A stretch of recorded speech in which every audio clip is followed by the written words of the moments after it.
What's up, beautiful people? Welcome back to my YouTube channel. If you're new here, my name is Tanya, and for the returning subscribers, thank you so much for always coming back to watch my videos. I'm kufanya this video intro by showing my face because nimekuwa nikipika and I don't show my face. I just do ninafanya tu video introductions, alafu naonesha what my today's recipe, but I don't show my face. My people doesn't know me. Wananiona tu hizo videos huko mbele tu ndio walikuwa naona, but hawajaona who is the girl behind the cooking. It's me. It's none other than Tanya. And guys, if you're watching this video na huja subscribe, I don't know what you're waiting for. Kusubscribe ni bure, kulike ni bure, kucomment ni bure, na kushare ni bure. Please consider subscribing.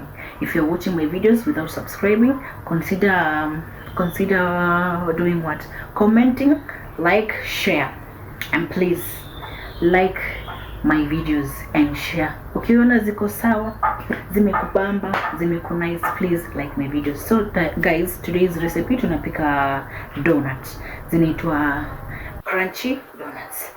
So let's get into the video. Sitaki video ikuwe refu sana, okay?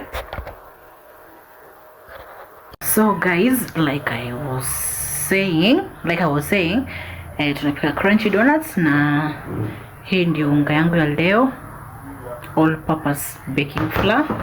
Tuko na hii ni cardamom, tuko na melted blue band, hii ni inaitwaje, yeast,